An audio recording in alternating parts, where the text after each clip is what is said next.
Hello? Don't hang up. Who are you? But now, chat, I want to go ahead and I want to jump into my spoilers for The Black Phone.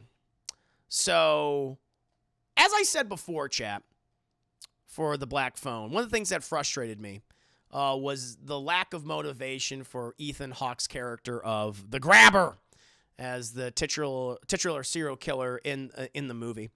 You know, there does, like serial killers often do, he does seem to have a certain fixation on a particular type of person throughout the movie.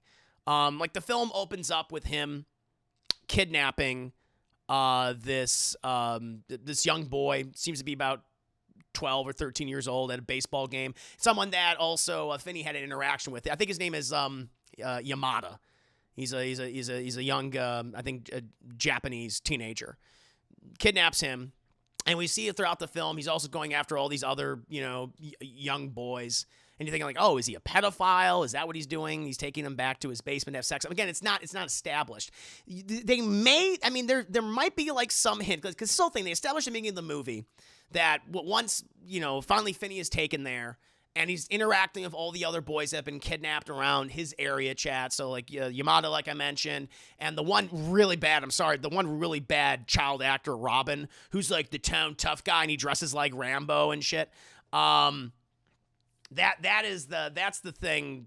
I mean, horrible. But once he's there, once he's near the Black Phone, they all talk to him, and one of the first ones that speak to him, they say, oh yeah, he wants to understand the Black Phone, but he's never understood it, and apparently he's been bringing all these kids down to the basement to understand the Black Phone. And I'm like, oh, okay. But they never really go into like why he wants to understand it, why the Black Phone is even there. Like none of that is explained at all. And it's that is very frustrating. Like clearly you can maybe read into the fact that he is a survivor of abuse, because a lot of his stuff, like the kids talk about, he wants to play this game with all of them. That's what he did. There, you've got to break. Like at one point in the movie, he just leaves the fucking basement door wide open, like all the time. And like the kid can go up there if he wants, but he probably won't escape. And you like hear about all the past guys like, yeah, we all try to get up there, but then he just beat us relentlessly with a belt for being a naughty boy. And you can just like, okay, well, maybe did his father beat him with a belt? Like, was that his motivation? Like, again, none of this is. We just don't know. We have no idea in the movie. We can only assume that maybe this is what's going on. It's never said, but his only motivation seemingly is he wants to know about the Black Phone, and that's it. Eventually, as the movie does indeed play out, chat. Finney, he's manipulated the environment around him. He's being assisted by the various ghost kids that contact him. Some present themselves in very wholesome ways. They're just like, hey, man, how you doing? One kid doesn't have any fucking eyeballs anymore. One of them looks like they were strung up and like they were left out to bleed like a pig, being hung up in this apparatus and things. But they all tell him about certain things, like in the room, grabbing this cable to get this thing off of it, this grate off of this window.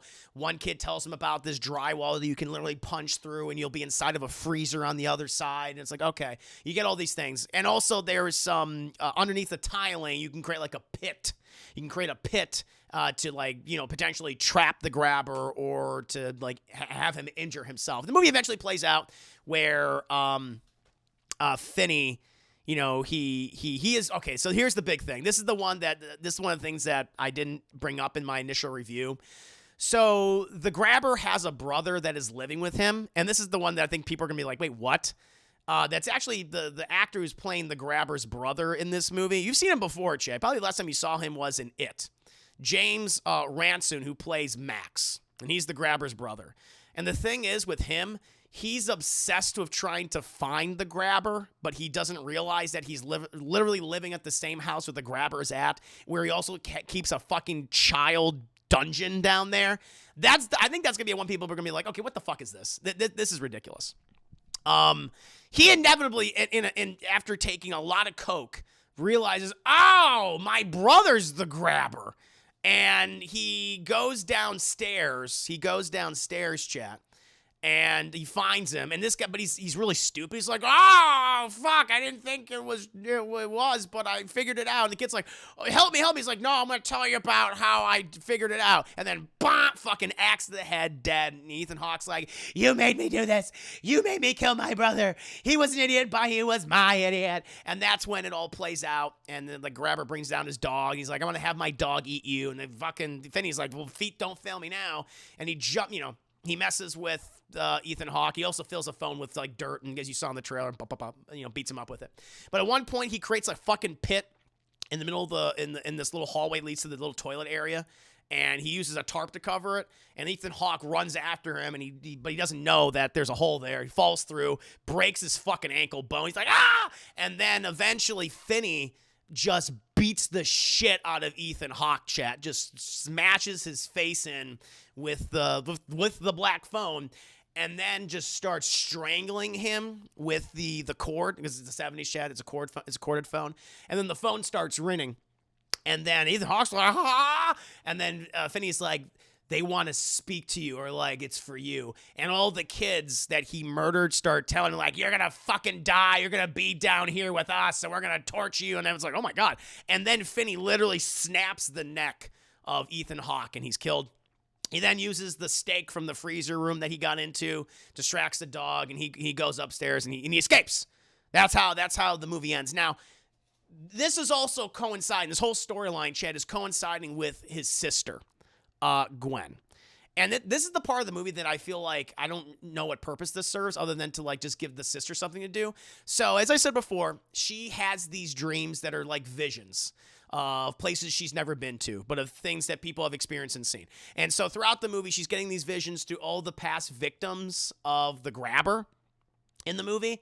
And she like eventually, I kind of read into it. You learn through her father that her mother had the same ability, and she was seeing things and dreaming about things. And this led her to possibly, I guess it's assumed, taking her own life. She kills herself, and that's what drove the father to be an alcoholic, abusive dad, and everything. Yada yada yada. So, and I don't know if it's implied, but I think she may have the shine. Like, how Danny had the shine in in The Shining and Dr. Sleep, and like Doc had it, or Scott McCruther's character had it in The Shining. And I was wondering, it was like, because I don't know if this is connected to Stephen. I know it's Joe Hill. I know that he is the son of Stephen King. And obviously he's very influenced from his father. There's no doubt about that. I mean, it's in his fucking, the DNA, not just his DNA, but the DNA of his writing. I don't know if this is The Shine or not, but it feels like The Shine to me, which is cool. I don't mind that. Like, throughout a lot of Stephen King's books, it's not just like in The Shining and Dr. Sleep. There are multiple characters who have the shine, or it's implied that they have the shine. Carrie is implied to have a version of the shine. Firestarter is implied to have a version of the shine. Like, there's different abilities with that, which I like that. I don't know if this is the same thing. My problem with it, though, in this movie, it kind of amounts to nothing, because eventually she finds, she sees this address, right? She sees this address, and the cops go to this address, but the house is empty and everything. And but eventually they learn that, oh, that's where they're burying all the bodies, I guess. I guess that's definitely what it is. But it's not what, I mean, we then learn that Ethan Hawke just owns another house across from that one. So his house is across from the murder house, where he's buried all the bodies and things. And so I guess it kind of leads to like, well, they find the bodies there, but it doesn't lead to Finney's rescue, I guess. It just feels like they just gave the sister something to do in the movie, and like, all right, yeah, you found the bodies, I suppose. But it was not the A plot line to finally help the brother, and that's why it just didn't feel like, all right, I mean, okay, I guess. I mean, you found the bodies, sure, but Ethan Hawke still could have fucking got away with it, as far as we know.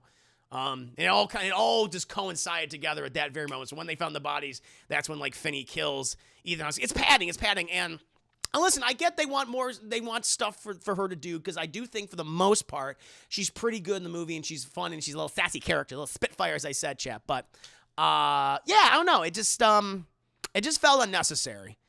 And unless this was like this is an homage to your father's past works of characters using the shine. And it's like, well, they have it be a more of a central part in the main plot line, which is rescuing her brother, because it doesn't amount to that. And so it just felt like unnecessary to me. And that's really it. That's really all the spoilers for the movie. Like I wish I could do more, Chad, for this. I wish I could explain to you why Ethan Hawke does what he does, but they don't explain that. I wish I could have, should say like, oh, this is how the shine connects to this. And it really doesn't. It's just like, it's kind of superfluous. And so those are the aspects of the film that I feel like are a little frustrating and will be frustrating for viewers. But again, I still think this movie is fun. I do think this is a solid summer thriller, and it has some great central performances from obviously Ethan Hawke. He's the standout, of course, and Mason Thames and Madeleine McGraw and Jeremy Davies. I think they all do a very good job, Chad, in my opinion. But yeah, here's what it is.